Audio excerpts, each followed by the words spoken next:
Er kommt. Travel with me. Ein Ducato, ein Camper, ein Mann. Ein Mann und sein Camper klären bei YouTube auf. Moin liebe Lüt, im Hintergrund hört ihr den V8 brabbeln von der Corvette Stingray. Ich bin bei RS Automobile in Völklingen. Da hat mich der Thomas kontaktet und der macht es mir heute möglich, mal ganz besondere Autos euch vorzustellen. Diese Werkstatt kann natürlich auch mit besonderen Fahrzeugen gut umgehen und wo ihr diese Werkstatt findet, genau das ist natürlich unten in der Videobeschreibung drin.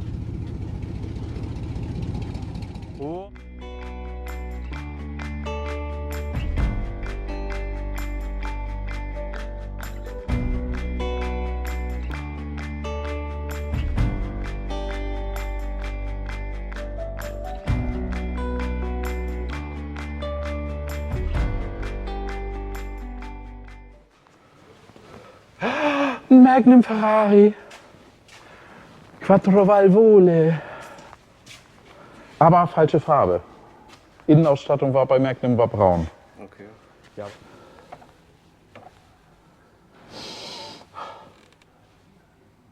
Es riecht nach Leder und nach Benzin. Gated Manual. Und die konnten auch tatsächlich die Aufnahme immer nur machen, wenn sie das Dach raus hatten. Ja, das sieht man auch, wenn man sich die alten Folgen anguckt. Sein Kopf steht immer oben über. Das ist ein schönes Auto. Da haben wir Mad Max. Sag mir noch mal schnell, das ist ja ein australischer Ford eigentlich, Ford Falcon. Genau, ja. Der kommt doch aus Australien. Ja, die sind ja auch nur da verkauft worden, ne? Ja, dieser Umbau ist, Ja. ist wirklich hundertprozentig zweiter Teil, alles. Ja. Sogar der Hundenapf ist im Auto, alles. Die Bomberradtrappe, alles ist im Auto. Mhm. Und der wird jetzt straßentauglich gemacht. Ja. Bremse, Leistung, richtig, Kompressor, richtig, nicht nur Fake, sondern richtig Kompressor. Dass der auch was Dass kann. der richtig was kann. Ja. Cool. Absolut cool. Ja, Blattfedern hinten drin. Habe ich bei mir gerade jetzt. Ford GT40. Das ist leider ein Replika. Ja. Aber auch eine Replika. Da muss man erstmal die Arbeit reinstecken, ne? Ja. Dieser Darth Vader Buick, der Turbo. Aha, jetzt machst du mich der neugierig. Ganz seltener. Was hat der mit Darth Vader? Aber das sagt mir jetzt tatsächlich nichts. Einfach nur so, weil er von der Front her an Darth Vader so ein bisschen erinnert. Ja. Aber er fängt nicht an, Atemgeräusche zu machen. Turboatem. Turboatemgeräusche. Das gab es ja auch eigentlich, ne, was man hier jetzt sieht, dass der Beifahrersitz komplett intakt ist und komplett benutzbar ist. Das gab es ja in der Filmproduktion kaum. Da hatten wir ja so 2, 3 Fahrzeuge, die hauptsächlich im Einsatz waren. Und der hauptsächlich im Einsatz war, der war auf der Beifahrerseite komplett leer, weil da war die Kamera. Da hat dann der Kameramann gesessen und gefilmt. Und der hat auch noch das andere Lenkrad im Moment drauf. Wenn ich was richtig habe, ist die Heckscheibe. Die ist ohne Heizung, wie es halt im Film auch war. Ja. Ja, stimmt. Normalerweise hatten die ja regulär eigentlich alle Heizdrähte dann drin. Und dann sieht er ganz anders aus. Ja. Ja, wir haben schon ein bisschen geguckt. Also ich bin schon einmal durch Mad Max und durch Magnum PI bin ich schon durch. Ja. Ja. Ja, das Und jetzt sind wir hier gerade so ein bisschen. Darth Vader habe ich mich eben erstmal aufklären lassen, was Darth Vader denn eigentlich bedeutet. Das kannte ich noch gar nicht. Ja. Aber es ist tatsächlich, das ist ein total cooles Gesicht von dem Buick. Ja. Ja, genau. Und jetzt stehen wir an deinem Steckenpferd. Ja, das ist halt der Kit. Ja, aber Light nicht nur. Industry 2000. Ja. So sagt man ja. Ja. Das ist halt, wie hier steht, 82 ist ja die Serie das erste Mal gedreht worden. Ja. 5 Staffeln lang, wenn ich das richtig weiß. Ich glaube, es war, genau. Ja. So. So, wir waren gerade hängen geblieben. Ich glaube, da müssen wir noch mal so einsteigen bei den Monitoren. Also die Monitore, das ist jetzt wirklich noch Serie 1. Genau. Weil da sind noch 2 Monitore drin. Ja. Später sind an der Stelle dann die 2 zu einem großen zusammengefasst worden. Und ich glaube auch, da gab es eine Stelle, erinnere ich noch, dass Kit dann relativ früh zu Mr. Knight sagt, also ich weiß, dass es etwas merkwürdig ist, mit einem Fernseher zu sprechen, aber Sie könnten ja ruhig mal ein paar Worte mit mir wechseln. Heutzutage macht sich keiner mehr irgendwelche Gedanken darüber, wenn man anfängt, mit irgendeinem Monitor zu reden. Ne? Also müssen wir nur mal an unsere ganzen Smartphones denken, das machen wir die ganze Zeit. Ne? Genau. Dieses Lenkrad ist jetzt natürlich, damit man das Fahrzeug überhaupt fahren kann. Das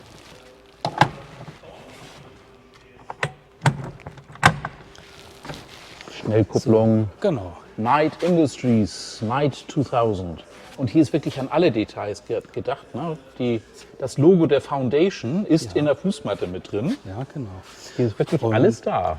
Und dieses Fahrzeug kann auch selbst fahren. Ich habe schon kurz gesehen, da hinten ist Ja. die Fernbedienung Genau. drin. Ne? So. Das haben wir alles wieder instand gesetzt. Hiermit kann man das Fahrzeug also fernbedienen. Sollte aber auf jeden Fall noch jemand hinterm Zur Sicherheit. Zur Sicherheit, Ne? Dass da einer im Notfall eingreifen kann. Ne? oder halt auf einem abgesperrten Gelände, wo nichts passieren kann. Man sieht das auch hier vorne.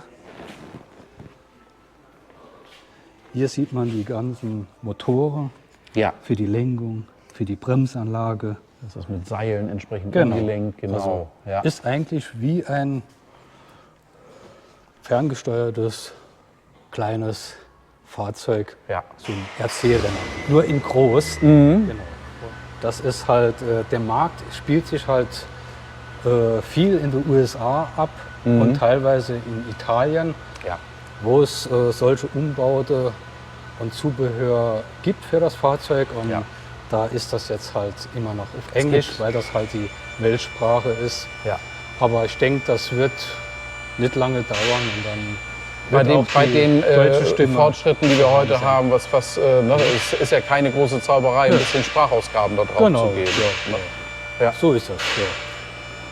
Nee, das ist ja auch tatsächlich so. Das haben ganz viele Leute als Hobby. Was ihr im Hintergrund hört, ist da hinten die Hebebühne. Da geht gerade die Corvette nach oben, die blaue. Aber wir haben gute Mikrofone. Das ist also ganz gut ausgefiltert. Von daher überhaupt gar kein Ding. Weil ich habe dann auch schon gesehen, DeLoreans, da gibt es dann auch in den USA entsprechende Kits, dass man dann den Outer Time dann entsprechend nachbauen kann. Ja. Ne? Vor kurzem hatte man hier auch einen DeLorean. Nur er hat jetzt leider keinen Fluxkompensator. Aber der Fluxkompensator, der war schon gleich im ersten, Mr. Nuclear. Der, Ja, genau. der war erst dann nachher im zweiten drin. Genau. Ja. Ja. Ja. Ja. Dieses Fahrzeug hat einen Fluxkompensator. Oh ja. Aber das dürfte ein echter sein und der dürfte auch entsprechende Funktionen haben. Ne? Ja, genau. Ja. Das ist ein 917, Porsche 917. Ist das ein echter?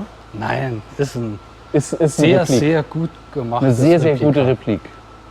Wenn das ein echter wäre, dann wird Ja. hier ein Wert stehen. Ich weiß. Unermesslich. Deswegen. Ich wollte gerade so im Boden versinken oder mich niederknien. Ne? Als ich die ersten Kontakte mit Thomas gehabt habe, da hat er mir auch ein Audi S1 aus der wildesten Zeit des Rallye-Sports. Genau, Gruppe Also da, wo B-Fahrzeuge. Walter Röhrl mit unterwegs gewesen Ja, ist, mit dem genau. schönen HB-Logo, wo die über 1000 PS durch die Gegend geballert haben. Und es war absoluter Wahnsinn damals. Andere, da habe ich Turbine-Sound noch eingebaut, wie bei Super Pursuit Mod. Ja, Und halt der Turbo Boost. ja. So, da kommt aber noch ein Potentiometer unten ans Gaspedal, damit die Turbine auch Dementsprechend, ist, wie man gerade im Fahrmodus genau, auch unterwegs ist. Ja. Das war jetzt das letzte Projekt. Der ist jetzt eigentlich fertig zum Abholen Ja. und dann kommt der nächste dran. Ja. Ich gebe dir mal die Kamera und du darfst jetzt mal filmen, wie elegant ich versuche, mich in Kit hineinzubegeben. Weil ich muss schon am Lenkrad so ein bisschen vorbei. Oh ja, aber dann hat man vorne genug Platz. Aber viel Platz habe ich nicht. Sehr schön. Nur nicht auf der Schleuder sitzen. Nicht auf den Eject-Button kommen, Ja. ne? Ja.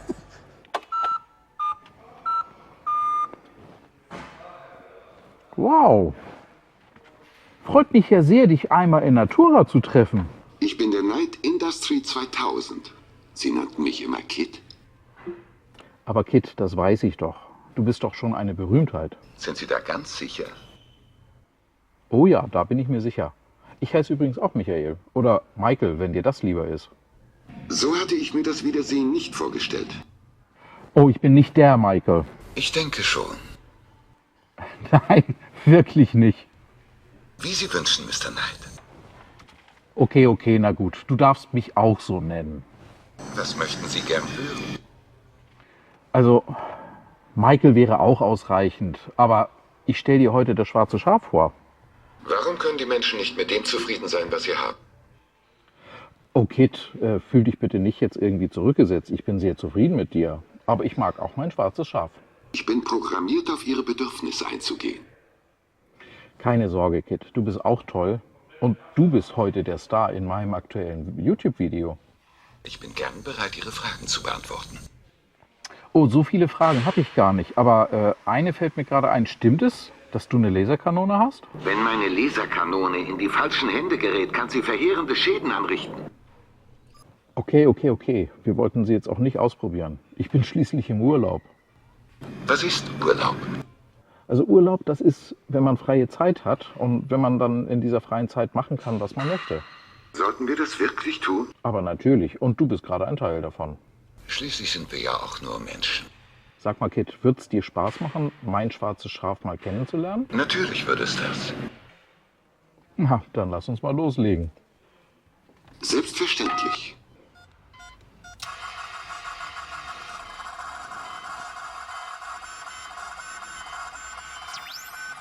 Wir haben das Ganze auf Funktion getestet und Ja.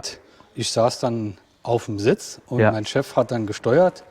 War schon etwas kurios, Mhm. wie sich das dann anfühlt, wenn das Fahrzeug, Sich bewegt und man selber Selbst, gar ja. nichts an Einfluss nimmt da dabei. träumt Tesla noch davon. Hier ist es wahr geworden. Hier fährt Kid dann wirklich selber. Und ihr habt ja auch unheimlich viele von den Knöpfen mit Funktion belegt. Einen kenne ich schon hier vorne. Ja. Surveillance Mode, den kann ich hier starten Das und dann ist geht der wirklich vorne der Scanner an. Ja. Das ist genau so, wie es sich vorne darstellt. Ja. Rechts ist noch ein Knopf, da kann man die Geschwindigkeit vom Scanner variieren, langsam oder schneller, wie man es möchte.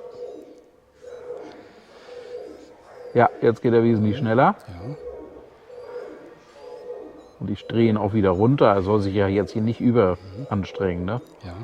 Mit einer Fernbedienung kann man auch noch viele Modis dazuschalten, wo er dann mit dem Scanner auch überwacht. Und sobald ein Hindernis kommt oder es geht jemand vorbei, wird die Stimme aktiviert. Ah, guck, also der kann auch wirklich sprechen. Nicht Der nur kann- so, wie ich das in meinem Gespräch da so quasi nur durch den Zusammenschnitt hinbekommen habe. Der kann auch tatsächlich sprechen. Der kann es selbstständig. Ja. Ja, also das Display hier vorne, das habt ihr unheimlich echt hingekriegt. Ne? Hier oben hat er auch noch ein paar Knöpfe. Haben die auch Funktion? Die haben auch Funktion, kann man hier mit dieser Taste kann man die anschalten. So, Jetzt ist hier, oh, jetzt guck ist mal. Funktion. Das da oben, das kennen wir, glaube ich. Das ist der Super Pursuit Mode, ne? Genau, ja. Ja. Die Geschwindigkeit. Ja, so schnell möchte ich eigentlich nicht wirklich fahren. Vor allen Dingen, das war ja dann immer Miles per Hour, ne? Also, Genau. Ja. das Ich sind glaub, Miles per Hour. 480 km/h soll das sein. Ja. Also hier ist nicht nur mal so ein kleines bisschen irgendwie sowas reingebaut, sondern hier ist richtig was dran. Ne? Alles hat irgendwo Funktion und da steckt irgendwo was dahinter. Also hier irgendwelche, die man einmal Ja. ausprobieren sollte. Ich weiß jetzt nicht alles auswendig. Da sind wir noch in der Bedienungsanleitung am Schreiben. Und Ja. Also Eject habe ich schon mal gesagt bekommen, sollte ich nicht drücken, weil dann fliege ich hier aus dem Auto raus. Ne? Genau. Und Kommt die ansonsten, Schmerztherapie. vor allen Dingen, es spiegelt sich hier oben so schön. Ne? Also es sieht so aus, als ob es das Glasdach hätte, aber das hier oben ist tatsächlich Attrappe, weil das Ding hat eigentlich jetzt hier ein komplett geschlossenes Stahldach. Ne? Diese Funktionen, die sind auch angeschlossen. Also das Ja. zeigt auch tatsächlich die Drehzahl, Geschwindigkeit und die Ah ja, also wenn man jetzt hier Miles per Hour und so weiter, da ist Ja, dann, das genau. dürfte RPM, das Genau, dürfte ja. dann der entsprechende Umdrehungssensor dann dran angeschlossen das sein. funktioniert alles. Und das hier kennen wir natürlich alle. Okay. Ne? Weil jetzt auch das Rausfalten muss ich natürlich hier ganz vorsichtig machen. Gut, dass ich noch beweglich bin. Ah, aber klasse Gefühl, da mal drin gesessen zu haben. So, jetzt gucken wir uns mal. Haben wir es extra abgeklebt, die Kennzeichenwegklappfunktion an. Der Scanner geht also auch per Fernbedienung. So, ja.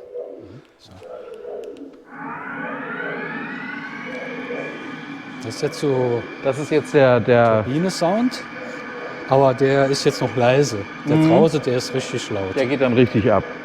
Your vital signs, your blood pressure is 190 over 120 and your pulse is 104. Not according to my information on the human body. Right away, Michael. Also so hoch ist mein Puls nicht wirklich. Ne? Also das ist schon erhöht, weil Freudenpuls, aber nicht so, dass es außerhalb der medizinischen Spezifikationen liegt.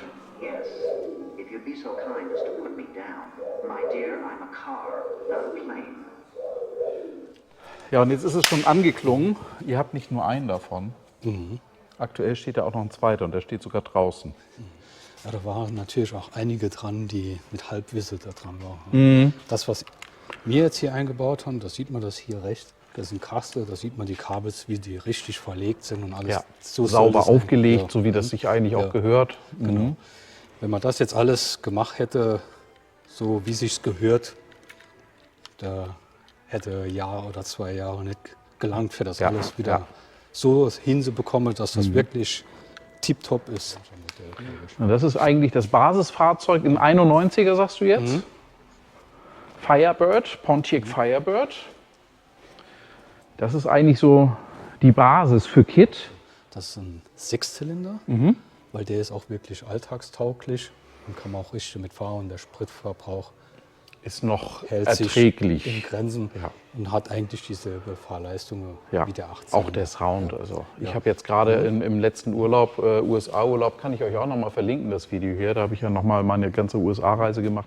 Ich habe im letzten Urlaub einen Dodge Challenger gemietet gehabt und da wollten sie mir auch dann das Upgrade verkaufen, V6 auf V8, sollte $35 pro Tag kosten. Aber nee, als V6 reicht vollkommen aus und der Spritverbrauch bleibt auf dem Boden. Und Spaß gemacht hat der. Sound hatte der auch. Hier, wir haben jetzt auch hier das Kennzeichen ein bisschen abgetaped. Ja, das kann ich dann noch zeigen, wie das verschwindet. Ja.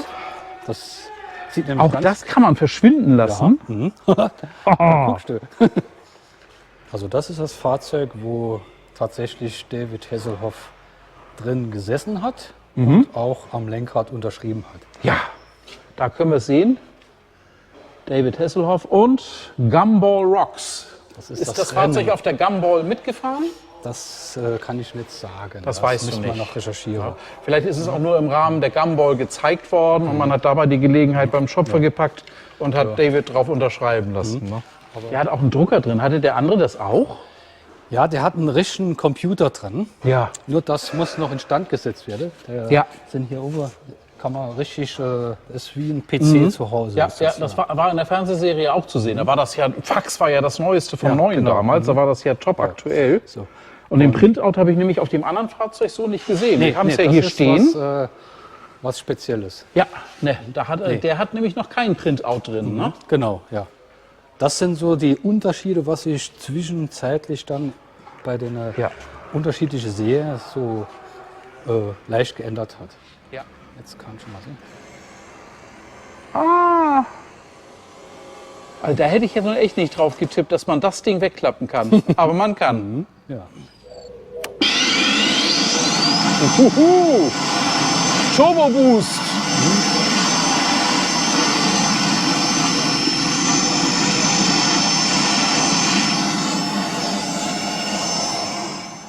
Ja, und es hat wirklich schon abgefärbt. Ne? Also ganz zart und ganz zaghaft fängt das schwarze Schaf jetzt auch schon an damit. Weiß ich selber, das ist Scanner für Arme. Ne? Aber der Gag was wert. Oh, hier ist ja auch ein Handbuch von der Foundation ist hier sogar drin. Ist da auch Inhalt? Ja. Müssen wir mal reingucken, ne? Ah, jawohl. Die vollen Specs. Schaltpläne. Damit man auch weiß, wie man ihn reparieren kann, ne? Sind natürlich auch die echten Bedienungsanleitungen, mit denen ihr das alles repariert habt, ne? Ja, genau. Da ist auch noch ein Ausweis von. Moment. Ne, das ist ein Fahrzeugschein. Ja, hier. Da. Da haben wir einen Foundation-Ausweis. Ja, den nehme ich gleich noch mal mit raus. Und da sieht man auch David Hasselhoff schön drauf. Jawohl. So, hier habe ich den extra noch mal in die Sonne geholt, den Ausweis. Ja, extra Foundation-Ausweis Michael Knight, Operators License für den Knight Industry 2000s, Foundation for Law and Government. Na Kit, es war mir eine Freude mit dir. Es hat einen Heidenspaß gemacht. Ich hoffe, dir hat es auch Spaß gemacht, das schwarze Schaf kurz kennenzulernen. Dann gehen wir mal ins Shutdown.